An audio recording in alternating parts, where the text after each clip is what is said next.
नमस्कार, मेरा नाम है नील। आज का editorial analysis the Indian express अखबार से लिखा है इसको अरुण साहनी साहब ने, जो पहले इस भारतीय सेना से जुड़े रहे हैं, उसके बाद रूस में भारत के कूटनीतिज्ञ भी रहे हैं।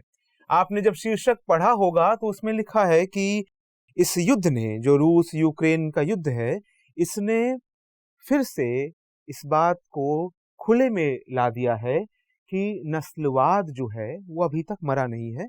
तो वो एक मुद्दा है, कई दूसरे मुद्दे भी हैं। एक बड़ा मुद्दा ये भी है कि इस युद्ध में चीन को क्या फायदे होते दिख रहे हैं, और वो फायदे केवल वो फायदे नहीं है जिनको हम आमतौर पर मानते रहे हैं कि रूस और चीन की दोस्ती जो है वो गाढ़ी हो जाएगी, या इस तरह के फायदे। कुछ और डिटेल में बात की है अरुण साहनी साहब ने।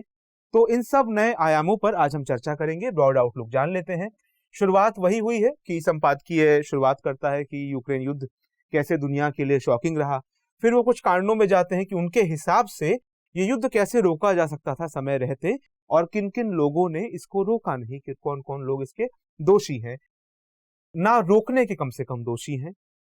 उसके बाद बड़ी बातें आ जाती हैं कि इस युद्ध का प्रभाव क्या होने वाला है। दुनिया की भू राजनीति, जियोपॉलिटिक्स कभी भी वही नहीं रहेगी जो इस युद्ध से पहले की थी। और जब हम जियोपॉलिटिक्स की बात कर रहे हैं तो केवल रूस और यूक्रेन नहीं बदल जाएंगे। आने वाले विश्व में यूरोप बदल चुका होगा, जापान बदल चुका होगा, यूरोप का एक बड़ा देश जर्मनी बदल चुका होगा। कैसे बदल चुका होगा आगे जानेंगे।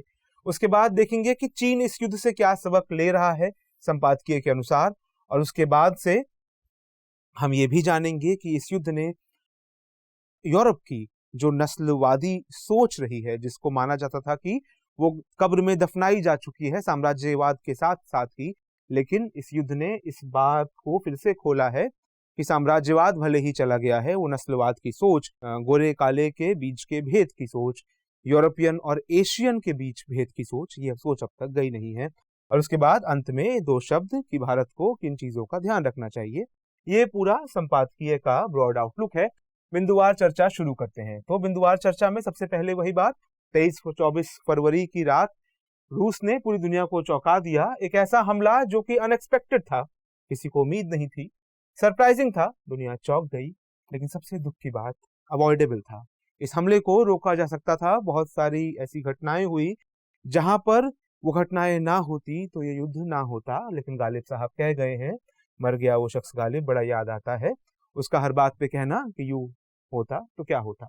तो खैर हम देखते हैं क्या क्या हो सकता था। कि युद्ध जितना लंबा खिंचेगा, दुनिया जानती है कि इसमें जान माल का उतना ही नुकसान होगा।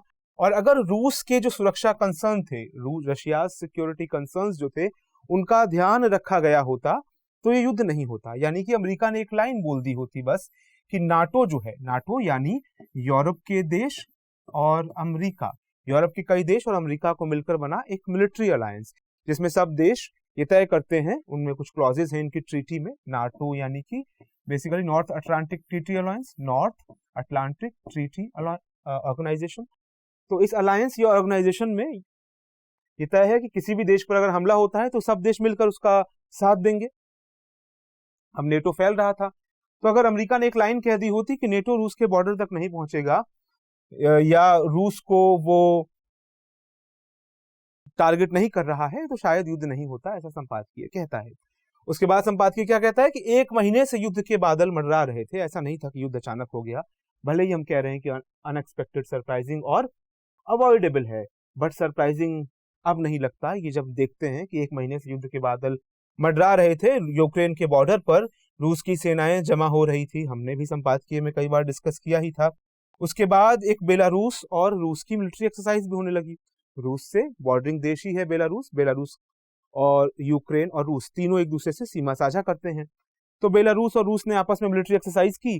कई सैनिक फिर वापस रूस नहीं गए, और वही सैनिक फिर यूक्रेन के हमले में शामिल हो गए। बेलारूस के बॉर्डर से भी वो रूस में दाखिल हुए। तो ये सब बातें संपादकीय कहता है कि और आखिर में रही सही कसर जेलेंस्की ने जिस प्रकार से रूस के खिलाफ एक तरीके का मोर्चा खोल के रखा था, जिसमें उनको लगातार सहयोग मिल रहा था यूरोप का, अमेरिका का, उसने रही कसर भी पूरी कर दी। यानी कि एक तरीके से उकसाने वाली बात पर संपादकीय कह रहा है कि उकसाना नहीं चाहिए था। एक दूसरा पक्ष ये भी हो सकता है, संपादकीय उसका जिक्र तो नहीं कर रहा, कि क्या ये किसी देश का संप्रभु हक नहीं है, लेकिन ये एक सोचने वाली बात है। आज तो हम वही बात कर रहे हैं जो संपादकीय कह रहा है। तो फिर इस तरह से अगर रूस को ना छेड़ा गया होता तो ये बातें आगे ना बढ़ती। लेकिन बातें केवल यहीं से आगे तो बढ़ नहीं रही थी। 2015 में ही यूक्रेन का एक हिस्सा है, डॉनबास का इलाका माना जाता है, उसका पूर्वी क्षेत्र है, वहां के कुछ शहरों ने कहा था कि अब हम यूक्रेन से टूटकर रूस में शामिल होना चाहते हैं। रूस ने उनको तब तो मान्यता नहीं दी थी, इस युद्ध से 2-1 दिन पहले मान्यता भी दे दी कि हम मानते हैं कि वो एक स्वतंत्र राज्य है। उससे पहले रूस ने 2014 में क्रीमिया पर कब्जा कर लिया था। क्रीमिया यानी यूक्रेन का वो हिस्सा जो काला सागर से लगता है, रूस ने उस पर कब्जा कर लिया और फिर एक रेफरेंडम से द्वारा ये घोषणा की कि वहां के अधिकतर लोग भी यही चाहते हैं कि हम रूस में शामिल हो जाएं। तो तमाम अंतर्राष्ट्रीय संधियां जो हैं जिसमें लिखा होता है कि किसी भी देश की अखंडता जो है, टेरिटोरियल सोवरेनिटी जो है, यूनाइटेड नेशंस के चार्टर में लिखा है कि उसकी हमें उसका सम्मान करना चाहिए, तो वो सम्मान होता हुआ नहीं दिखा।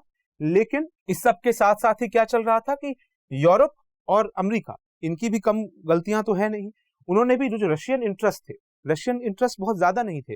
रूस की मांग ये थी कि भाई उसके जो सुरक्षा की आकांक्षाएं हैं उनको पूरा किया जाए। वो नहीं चाहता कि जो दुश्मन देश है, नेटो एक तरह से आज भी दुश्मन देश ही माना जाएगा, दुश्मन देशों की सेनाएं मानी जाएंगी, क्योंकि वो अमेरिका के प्रतिनिधित्व में ही काम करता है और रूस और जो अमेरिका की अदावतें हैं वो तो जग जाहिर है। तो रूस के इंटरेस्ट बस इतने ही थे कि नेटो मेरे बॉर्डर तक नहीं आना चाहिए, लेकिन अमेरिका और यूरोप ओवर कॉन्फिडेंस में थे कि हम तो बॉर्डर तक जाएंगे उनके। अब मामला पुतिन साहब के और रूस के सेल्फ रेस्पेक्ट पर आ गया, आत्मसम्मान पर आ गया। तो संपादकीय कहता है कि पिछले कई सालों में रूस ने वाजिब ही सवाल किया है कि जो नेटो है, जो शीत युद्ध के समय की बात है, शीत युद्ध जब द्वितीय विश्व युद्ध के बाद सोवियत रूस एक धड़े के झंडाबरदार के तौर पर खड़ा हुआ, मुखिया के तौर पर खड़ा हुआ, दूसरे धड़े के मुखिया के तौर पर अमेरिका, संयुक्त राज्य अमेरिका खड़ा हुआ, दोनों अपरोक्ष रूप से एक दूसरे से लगातार लड़ते रहते थे, उसको हम शीत युद्ध कहते हैं। 1991 में सोवियत रूस का पतन हो जाता है, टूट के 1991 से 94 के बीच 15 देश बन जाते हैं। सोवियत रूस का सबसे बड़ा देश रूस बनता है। ये बातें हम सब मोटी मोटी जानते हैं। तो माना जाता है कि इसी के साथ शीत युद्ध का पतन हो गया, शीत युद्ध खत्म हो गया। तो नेटो जो बना था, अमेरिका की तरफ से नेटो बना था, सोवियत रूस की तरफ से वॉरसॉ पैक्ट हुआ करता था, वॉरसॉ संधि थी। उसका भी मोटा मोटा अर्थ यही था कि कोई तुम पर हमला करेगा तो हम देख लेंगे। नेटो भी यही कहता था, कोई तुम पर हमला करेगा तो हम सब मिलकर देख लेंगे। वॉरसॉ पैक्ट खत्म हो गया क्योंकि सोवियत रूस का पतन हो गया। रूस पूछता रहा है कि फिर नेटो आज तक क्यों चल रहा है, और चल भी रहा है तो हमारे बॉर्डर की ओर धीरे धीरे क्यों बढ़ रहा है, कैसे बढ़ रहा है? कि उदाहरण के तौर पर नेटो ने जो कॉमनवेल्थ ऑफ इंडिपेंडेंट स्टेट्स थे, कॉमनवेल्थ ऑफ इंडिपेंडेंट स्टेट्स, ज्यादा चिंता की बात नहीं है, जो 1991 में कई देश टूटे, उन्होंने अपना एक कॉमनवेल्थ बनाया जिससे कि पुराने रूस के साथ उनके संबंध घनिष्ठ रहे। जैसे साम्राज्यवाद के अंत के बाद भी भारत सहित दुनिया के कई देश कॉमनवेल्थ में शामिल रहे, जो कि ब्रिटेन से उनके संबंध बेहतर रहे। इस तरह की बात है, उसकी अलग राजनीति है। बट बड़ी बात क्या है कि कॉमनवेल्थ स्टेट्स जो जॉर्जिया और यूक्रेन थे, इनको एक तरीके से पार्टनरशिप फॉर पीस प्रोग्राम में शामिल किया गया। पार्टनरशिप फॉर पीस प्रोग्राम जो है वो नेटो का एक प्रोग्राम है। माना जाता है कि नेटो की पूरी मेंबरशिप पाने का ये एक रास्ता है। पहले आप पार्टनरशिप फॉर पीस प्रोग्राम में शामिल होते हैं, फिर बाद में आप नेटो का मेंबर बन जाते हैं। अब ये दोनों ही देश बिल्कुल रूस की सीमा के पास हैं। तो रूस का कहना था कि क्यों हमारे मामलों में हमारी सीमा के पास नेटो अपना इतना दखल बढ़ा रहा है, जबकि शीत युद्ध को तो गए, समय बीत चुका है। लेकिन ना तो इन सब बातों का जवाब दिया गया, और संपादकीय कहता है कि ये समझ पाना बड़ा मुश्किल है कि अमेरिका आज भी क्यों शीत युद्ध के दौर की स्ट्रेटजीज का इस्तेमाल कर रहा है रूस के खिलाफ, जबकि पूरी दुनिया आसानी से देख सकती है कि अमेरिका के सामने जो नई चुनौती है वो रूस नहीं है, वो चीन है। तो भले ही पूरब और पश्चिम की इस हालिया जंग का जो भी परिणाम हो, सीधा इसका असर जो है वो करंट वर्ल्ड ऑर्डर पर, जो विश्व की व्यवस्था है, उस पर पड़ेगा। दुनिया की भू राजनीति वो सेम नहीं रह जाएगी। जर्मनी अनाउंस कर चुका है कि वो कई उसने ऐसे कदम उठाए हैं जो द्वितीय विश्व युद्ध के बाद सोचे नहीं जा सकते थे कि जर्मनी उठाएगा। हम जानते हैं कि जर्मनी खुद को जिम्मेदार मानता है कि द्वितीय विश्व युद्ध में, हिटलर के राज में, उसने तमाम तरह की विभीषिका शुरू करने में, विभीषिका फैलाने में अपना योगदान दिया। तो उसके बाद जर्मनी ने तय किया था कि वो किसी भी युद्धरत देश को कभी आर्म सप्लाई नहीं करेगा, हथियार सप्लाई नहीं करेगा। लेकिन पहली बार यूक्रेन के युद्ध में उसने तय किया कि अपनी उस कसम को वो अब तोड़ेगा। एक बार ही कसम टूटती है, उसके बाद तो पुल खुल जाता है। तो जर्मनी का मिलिटराइजेशन एक प्रकार से कहा जा रहा है, या मिलिट्री अलायंसेस से जुड़ने का दौर शुरू हो गया है फिर से, जो 1945 द्वितीय विश्व युद्ध के अंत के समय से बंद था।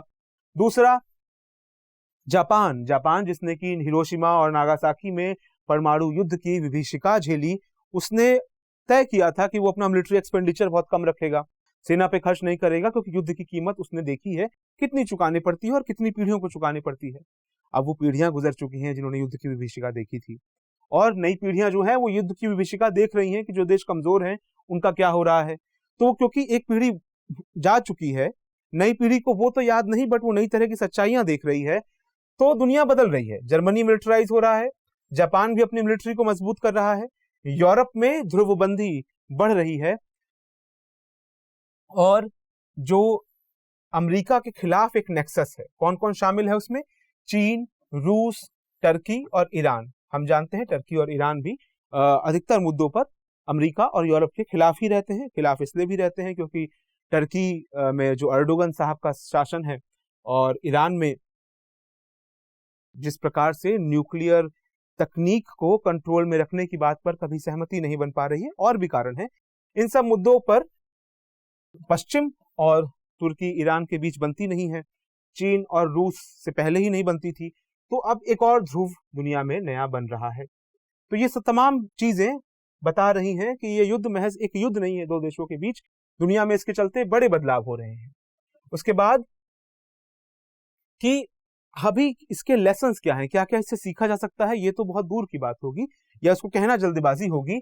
लेकिन एक बात तो तय है, क्या बात तय है कि इस युद्ध की वजह से, अगर हम लेसन्स ड्रॉ करने की बात करें, पश्चिम का ध्यान चीन पर से हट गया है। पहला बात तो ये हो गया।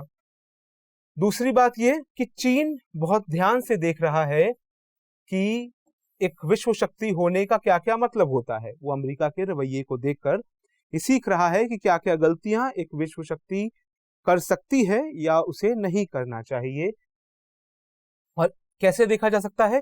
चाइना अब 2004 के बाद से, खास तौर पे अमेरिका के तमाम युद्ध जो हुए, खाड़ी देशों में युद्ध हुए, हम जानते हैं 1991 से वो खाड़ी देश के खिलाफ युद्ध शुरू हुए। उसके बाद 2000 के दशक में अफगानिस्तान, इराक, लीबिया, इन तमाम तरह के युद्ध हमें देखने को मिले। इसके अलावा कलर रेवोल्यूशंस भी हुए। कलर रेवोल्यूशंस क्या होते हैं? तमाम रंगों की क्रांतियां हुई 80-90 के दशक में। उदाहरण मैं दे देता हूं क्योंकि इस पे कभी और हम जिक्र करेंगे। जैसे यूगोस्लाविया में एक बुलडोजर रेवोल्यूशन हुआ, हालांकि बुलडोजर कोई रंग नहीं है, लेकिन ये भी उसी दौर की बात है। 90 के दशक में, 1992 में यूगोस्लाविया में बुलडोजर रेवोल्यूशन हुआ। वहां की सरकार जिस रेडियो स्टेशन से अपने प्रोपोगेंडा फैलाया करती थी, वहां को लोगों ने बुलडोजर चला के तोड़ दिया। कहते हैं वहां से क्रांति की शुरुआत हो गई। तमाम दूसरे तरह के रेवोल्यूशन भी ऐसे रंगों के साथ जोड़े जाते हैं। वेलवेट रेवोल्यूशन याद किया जाता है, कहाँ के लिए? चेक, बाद में जो चेक गणराज्य बना, चेकोस्लोवाकिया था तब का। तो इस तरह के तमाम कलर रेवोल्यूशंस हुए। इन सब से सीख लेता रहा है कौन? चीन। क्या सीख लेता रहा है? कि उसको अपने सेना को मजबूत करना है, और सेना को मजबूत करने के लिए चीन लगातार अपने सेना के बजट को 2004 से बढ़ाता रहा है, कि ये मानकर कि पहले उसका मानना था कि तकनीक पर धीरे धीरे फोकस बढ़ाना है, पहले उसने इस बात पे जोर दिया, लेकिन साथ में उसने फोकस किया है इंफॉर्मेशनाइज, क्योंकि सूचनाओं पर भी, सूचनाओं का निर्माण किस तरह से हो रहा है, सूचनाएं प्रेषित किस तरह से हो रही हैं, उस पूरी पारिस्थितिकी पर कंट्रोल करना होगा। जिस तरह से अमेरिका कई बार सफल हुआ, कई बार विफल भी हुआ, चीन ने इससे बहुत सीखा है कि परसेप्शन भी बहुत महत्वपूर्ण है फोर्स के साथ साथ। कि फोर्स से आप युद्ध तो जीत सकते हैं, लेकिन लंबे समय तक टिकने के लिए आपको उस युद्ध के आसपास जो परसेप्शन है वो भी अपने पक्ष में करना होता है। उदाहरण के तौर पर अमेरिका ने अफगानिस्तान में कभी इस परसेप्शन को नहीं हटा पाया कि वो एक आक्रांता ही है। तो ये सब बातें चीन सीखता रहा है। इसके बाद चीन ये भी जान रहा है कि अमेरिका और जो विकसित देश हैं उनकी क्या वल्नरेबिलिटीज है। क्या वल्नरेबिलिटीज है? यूक्रेन के बहुत समर्थन की वो बात तो करते थे, लेकिन जब अंततः हमला हुआ तो boots on the ground, boots on the ground एक मुहावरा है जिसका मतलब होता है कि आप अपने सैनिकों को युद्ध स्थल पर नहीं भेज रहे हैं। बूट्स ऑन द ग्राउंड यानी आपके सैनिक वहां होने चाहिए। तो किसी भी देश ने अपने सैनिक तो नहीं भेजे यूक्रेन के साथ लड़ने के लिए। हाँ, समर्थन में सब बात करते थे, युद्ध अकेला यूक्रेन को ही लड़ना पड़ रहा है। तो इससे क्या हो सकता है, चीन कल को ताइवान पे कब्जा कर सकता है। ये मानते हुए कि भले ही लोग ताइवान के समर्थन में तमाम बातें कहते रहते हैं, असल में जब वो ताइवान पे कब्जा करेगा तो कोई चूं भी नहीं कसेगा। यही मामला चीन अपने बाकी नेबर्स के साथ, जिसमें भारत भी शामिल है, वो अपना सकता है, ये मानते हुए कि ये देश आज तमाम तरह की एक प्रकार से नाकेबंदी करने की कोशिश कर रहे हैं, तमाम दूसरे देशों के साथ अपने संबंध बेहतर कर रहे हैं, लेकिन अंत में चीन ये समझने लगा है कि कोई भी देश दूसरे देश के लिए आगे नहीं आएगा, कम से कम उस तरीके से आगे नहीं आएगा कि वो अपनी सेना को उतार दे या सीधे लड़ जाए, वो दौर नहीं आएगा। तो तमाम साउथ चाइना सी में, ईस्ट चाइना सी में भारत के साथ, तमाम देशों के साथ चीन का डिस्प्यूट है, चीन इनको भी ताकत के बल पर समाप्त करने की कोशिश करेगा, जीतने की कोशिश करेगा। अब रूस ने बीच में बोल दिया कि हमने अपने न्यूक्लियर मिसाइलों को तैयार रखा है एकदम, है ना, लेकिन तो इससे संपादकी कहता है कि देखिए ये तो ओवरकिल है, एक ऐसे युद्ध में आप न्यूक्लियर मिसाइल की बात क्यों ही करेंगे। लेकिन इससे एक बात और रेखांकित होती है, क्योंकि कई सारी बातें तो रेखांकित ही हो रही हैं। एक बात क्या रेखांकित होती है कि किसी भी ऑथोरिटेरियन रूलर के हाथ में, पुतिन साहब एक ऑथोरिटेरियन रूलर हैं, साहब से मत मान लीजिएगा कि सम्मान है, ये सम्मान हम सबको देते हैं, तो पुतिन साहब जो हैं वो एक ऑथोरिटेरियन रूलर हैं। अब उनके हाथ में बहुत चेक्स एंड बैलेंसेस नहीं है कि कोई उनको रोक ही देगा अगर वो आ जाएंगे कि इस बम को फोड़ना है। तो दुनिया में इस बात को लेकर भी एक संजीदगी आनी चाहिए कि अथॉरिटेरियन रूल्स जहां जहां पर भी पैदा हो रहे हैं, जिन भी देशों में पैदा हो रहे हैं, वहां पर ज्यादा आसान है न्यूक्लियर विभीषिका की शुरुआत हो जाना, विप्लव की शुरुआत हो जाना। ये भी ध्यान रखने वाली बात है कि अमेरिका रूस के साथ तो सफल हुआ था, कई संधियां साइन हुई थी, स्टार्ट ट्रीटी साइन हुई थी, जिसके तहत ये तय हुआ था कि आप अपने हथियारों पर एक प्रकार से रोकथाम रखेंगे, न्यूक्लियर बमों को धीरे धीरे थोड़ा कम करेंगे। चीन के साथ कभी भी शीत युद्ध के समाप्ति के बाद और चीन के उभार के बाद अमेरिका चीन के साथ इस तरह की संधि नहीं कर पाया है अब तक। तो ये भी बात संपादकीय में कही गई है। तो इसके बाद संपादकीय कहता है कि दुनिया के लिए कई इस समय जरूरी चीजें हैं, बजाय वो कि वो रूस का सर पकड़ के उसकी नाक को धूल में रगड़ने की कोशिश करता रहे, दुनिया के पास बेहतर काम है करने के लिए। क्या काम है? दुनिया में नई नई तकनीकों का उदय हो रहा है, नाम तो नहीं लिखा है बट आप जान सकते हैं, आर्टिफिशियल इंटेलिजेंस की बात हो रही है, ब्लॉकचेन टेक्नोलॉजी की बात हो रही है। इस हर एक टेक्नोलॉजी में इतनी कुव्वत है कि दुनिया की सरकारों का जो कंट्रोल रेजीम है उसको ध्वस्त कर सकती है। सोचिए, सरकारों का करेंसी पर अधिकार नहीं रह गया, सरकारों का कंपनियों पर अधिकार नहीं रह गया क्योंकि वो पूरी दुनिया में फैल चुकी हैं, सरकारों का डेटा और इंफॉर्मेशन पर अधिकार नहीं रह गया। ये सब चीजें, ये सब समस्याएं सरकारों के सामने मुंह बाए खड़ी हैं। संपादकीय कहता है कि ये वो चीजें हैं जिन पर देशों को बात करनी चाहिए। क्या? नई नई तकनीकों का उदय। इसके अलावा स्पेस के सैन्यीकरण की भी बात हो रही है, इस पर भी बात करने की जरूरत है, क्योंकि दुनिया अब इस काबिल हो चुकी है कि स्पेस जो है वो युद्ध का नया मैदान बन सकता है। इसके अलावा जो अंतर्राष्ट्रीय संस्थाएं हैं, तमाम अंतर्राष्ट्रीय संस्थाएं, यूनाइटेड नेशंस से लेकर इंटरनेशनल मॉनेटरी फंड तक, उन सब की सार्थकता पर भी नए सिरे से सवाल उठने लगे हैं। उन पर कुछ देशों के प्रभुत्व पर भी सवाल उठने लगे हैं, वीटो पावर जैसी बातों पर भी सवाल उठते रहे हैं। ये सब चीजें हैं जिन पर देशों को ध्यान देना चाहिए। एक और चीज जिस पर लोगों का ध्यान अक्सर नहीं जाता है, लोगों का मानना था कि साम्राज्यवाद के साथ नस्लवाद बहुत क्लोजली जुड़ा था। लोग मानते थे कि एक गोरे की जान की कीमत बहुत ज्यादा है और भारतीय और दूसरे लोगों के जान की कीमत इतनी नहीं है, एशियाई लोग, अफ्रीकी लोग, इनके जान की कीमत इतनी नहीं है। कि महज बात नहीं थी, सिद्धांत को पुष्ट किया जाता था, आज भी किया जाता है। आज ये थोड़े दबे तरीके से होता है। ये दबा तरीका खुले में आ गया, कब आ गया? जब यूक्रेन की जो बात थी, इसको तमाम पश्चिम के मीडिया चैनल्स जब रिपोर्ट कर रहे थे तो उन्होंने बताया कि ये युद्ध यूरोप में हो रहा है, यह अनोखी बात है। हम आदी हैं इस बात को देखने के कि युद्ध अफगानिस्तान में हो, मध्य पूर्व में हो, अफ्रीका के देश में लड़ाइयां हो, यूरोप में युद्ध हो रहा है। ये जो मर रहे हैं ये यूरोपीय लोग मर रहे हैं, गोरे लोग मिल रहे हैं, मर रहे हैं। वो इस चीज को लेकर ज्यादा दुखी थे कि मरने वाले यूरोपियन हैं। हम और आप जानते हैं कि युद्ध कहीं भी हो वो एक त्रासदी है, लेकिन कई मीडिया चैनल्स इसकी जब रिपोर्टिंग कर रहे थे तो वो अपने मन में छुपे उस नस्लवाद को ले आए सामने कि आज भी वो नस्लवाद वो भूल चुका है कि वो यूरोपियन कॉन्टिनेंट ही है जहां पर युद्धों के नाम हुआ करते थे, 100 years war, 30 years war, 80 years war और तो और विश्व युद्ध की विभीषिकाओं की कहानी जो है वो उसी यूरोप में तो लिखी गई।